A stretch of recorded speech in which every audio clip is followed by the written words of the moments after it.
Kudzu, a skinny woody vine that has eaten thousands of innocent trees, like the clip that I showed you before. On tonight's news, we'll be talking about kudzu. Kudzu! And its impact on local farmers. Let's now go to Terry in the field, who's interviewing a local farmer and his problem on kudzu. Thank you, Sandy. Kudzu, also known as the vine that ate the South, was once promoted by the government for erosion control. I'm here now with Farmer Ted, who's going to tell us about his experiences with kudzu and why he first planted it. Well, there's not much to say. I mean, the government said I could plant this stuff to take care of my erosion control problems, and it just kind of started taking over the place, as you can see here. It just swallowed the place up. I mean, at first it was great. It was great, but the problem is that it has a really deep root system on it, and if you ever try to kill it, it's really hard to kill. So what I decided I was going to do is I put these sheep on it back here, and they seem to like it pretty well. I'm here now with Farmer Ted's sheep, who's going to be talking to us about some of the control methods of kudzu. And what are some of these control methods? So mechanical methods like mowing or cutting the vines back, those work pretty well. You just have to do them on a monthly basis for a couple of growing seasons to really be able to control the kudzu.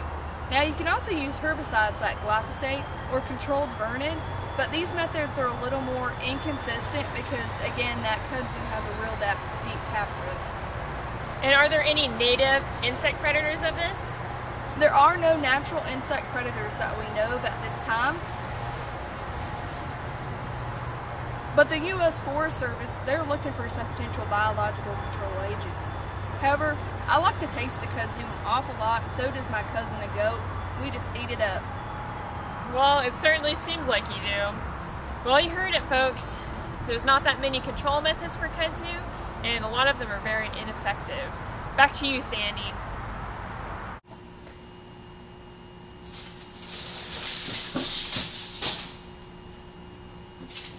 Thank you, Terry, for that very useful information on kudzu.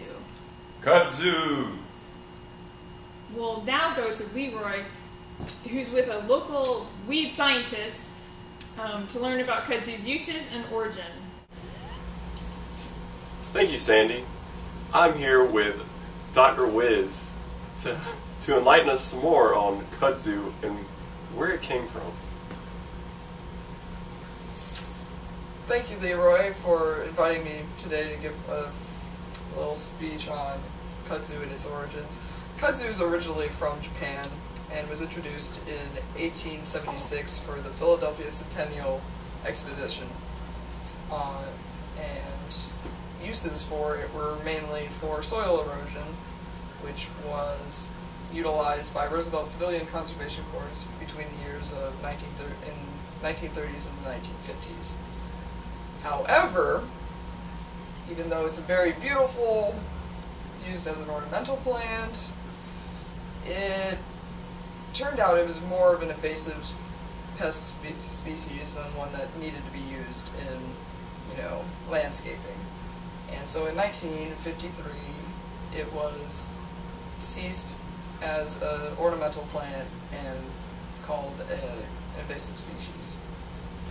So it kind of sounds like we're stuck with this plant for a while.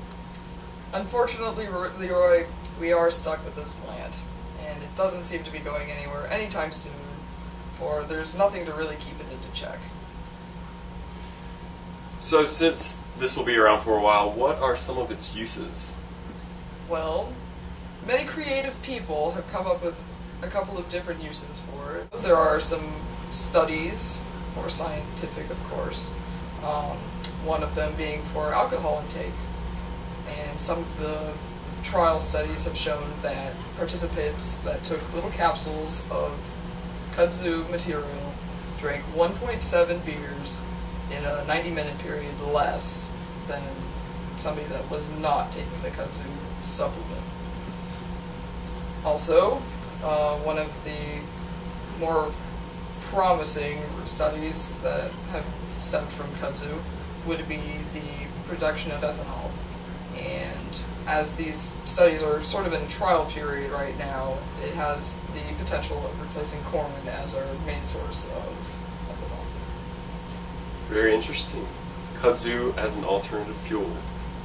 Well, thank you for your time, Dr. Wiz. Well, thank you. Back to you, Sandy. Thank you, Leroy. Kudzu.